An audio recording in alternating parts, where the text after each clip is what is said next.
Chiplan, no steam.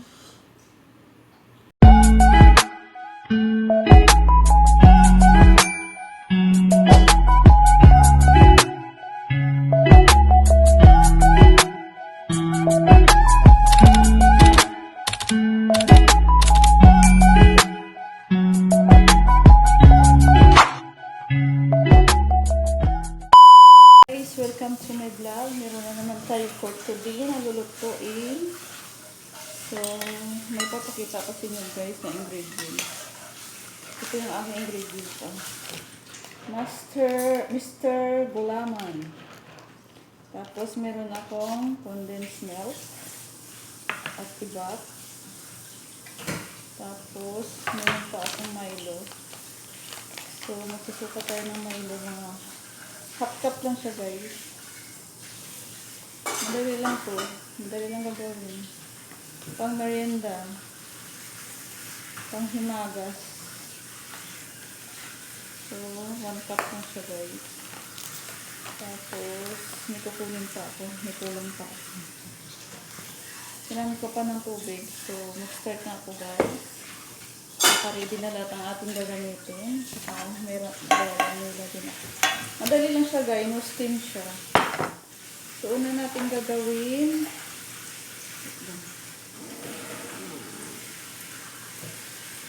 Ang una-una kong gagawin, ilalagay na natin yung Milo natin dyan. Sunod natin yung ating Mr. Gulaman na white. Ayan siya guys. May iba-iba ng flavor. Ito pa yung kulay puti. Tapos, tayo mabuksan.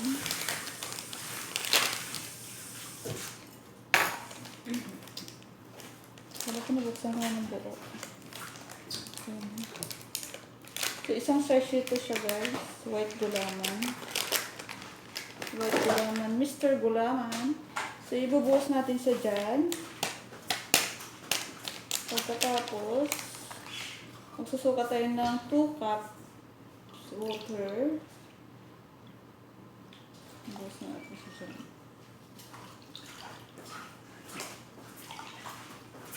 Pagkatapos, imikos-mikos natin siya hanggang tanggal yung buo-buo. Mikos-mikos, mikos-mikos. Masarap to. Panibago kong recipe for today guys. Pagkatapos, ibuhusan natin ang ating ibak na isang lata. Yummy. Pagkatapos, ilalagay na rin natin ang ating 1 can na condensed milk.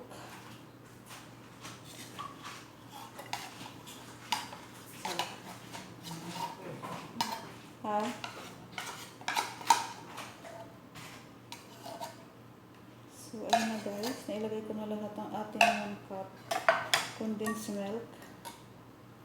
Haluin natin siya ng buti. So, yun lang yung recipe ko guys. Basta meron lang tayong Milo. Ayan.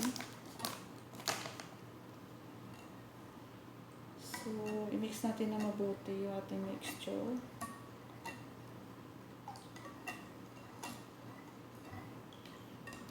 Wala tong itlog. So, hindi na natin kailangan sa mag-steam. Madali lang siya gawin. Basta may ibak lang tayo saka condensed milks guys. Kailangan mix natin siya mabuti para siyang buo-buo.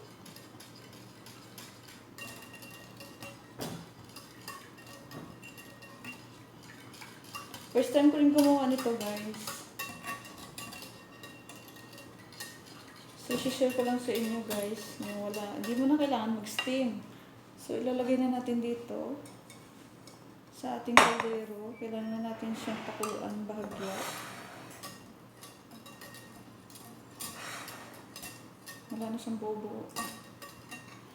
So, ilalagay natin dyan. Ibuhusin natin siya dyan.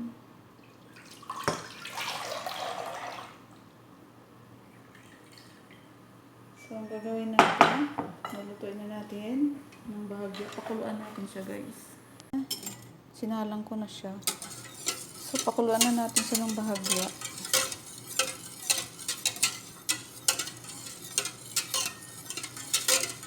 Hinalo ko na yun sana mabuti. So, ibus natin ang mga lahat. May kunti pang natin. Sayang. So, madali lang siya. Very easy lang siya, guys. Panghimagas na siya. So, nakarang araw, iba naman yung ginawa ko. So, panibagong gawa ko na naman ito, guys. Hindi na natin kailangan mag-steam. Ganun ang gawin natin. Pakulaan na natin sa dyan. Mix na natin para hindi siya magbuo-buo. Kasi may halo siyang gulaman. Gulaman or gelatin, guys.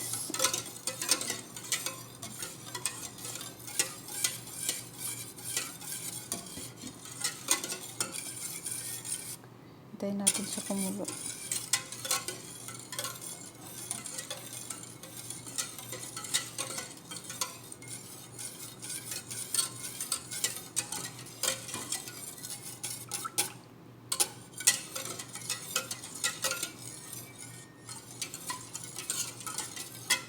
Madali lang din naman kumulo yan. Kailangan mix na siya doon. Hintayin natin siya kumulo. So guys, malapit na siyang kumulo.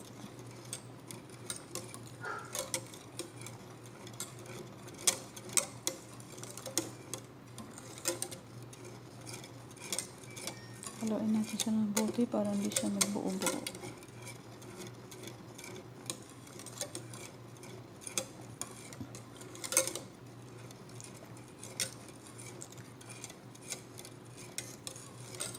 Halo-haloin natin na mabuti para hindi siya mabuo-buo.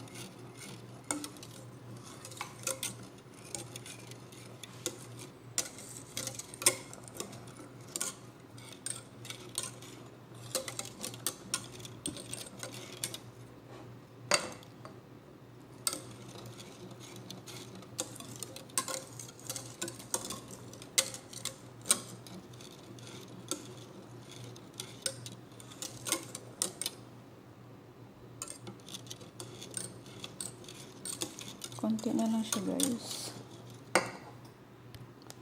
So guys, ayan na, kumukulo-kulo na siya.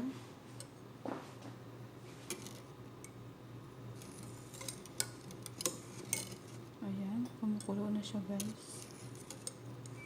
Konting bubbles pa. Ayan, kumukulo na.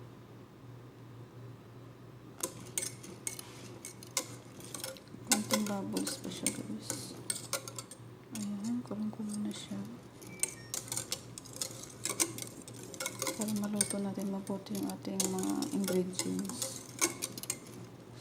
So, mga 1 minute na lang siya, guys. Tatanggalin na natin. Kasi kumukulo na siya ng gusto. So, ayan na. Pwede rin niya. Malakas ang ating apoy. Pag okay na siya, guys, na ganyan na siya kumulo, tatanggalin na natin siya sa apoy. So, ililipat na natin sa ating lanera. Ayan, pwede na siya. So, guys, ayan na yung ating lanera. Ito na natin sa ilagay dyan.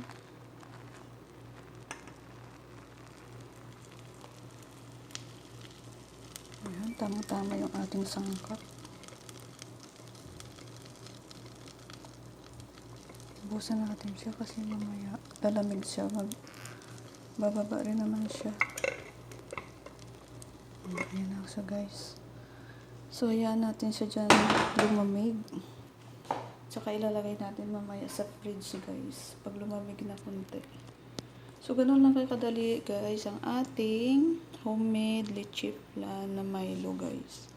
Milo leche flan siya, guys.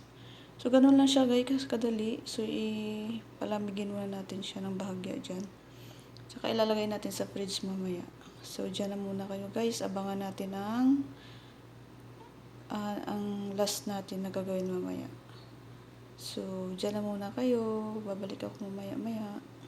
Ayan na, ililipat na natin siya dyan.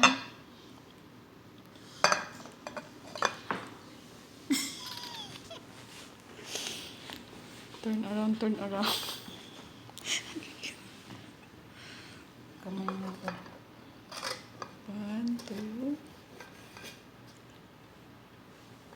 Wow. Laglag kaya siya?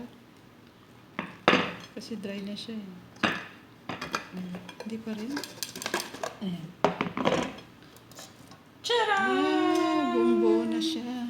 Milo plant. Milo plant. Oo. Lagyan mo nga ng anong ganun mo. Ito? Pudbura mo sa taas. Ang sarap yan. Yum, yum, yum, yum, yum, yum. Yan. So, tapos na yung ating Milo plant. Chip plant. Isturbo kita. Nanonood siya din. Masarap yan. Kain Gagawa na tayo ulit. naman Gusto ng mo. matatamis. Salamat. Bebenta natin sa school. Puro utang naman. Katapusan ang bayaran. 20 hiwa. Ayan. Kamay ko kaya, no? Sige na, ganun-ganun mo na lang. Mas maganda eh. Kaso sabi, kamay, bakit kinakamay ni ate? Para hindi pantay ang sabog niya. Taran, taran, taran. Yan na guys, kain na na. Kain na Taran! Tapos sabi, mananas na naman yung isang bashers. Yan. Tiyan! Sarap guys. So guys, thank you for watching. Yan na yung gawa natin na Milo Lychee Plan. Hindi sila nagpo-control ng orders. Yan. Siyempre kayo naman, wala kayong choice kundi gawin. Sarap.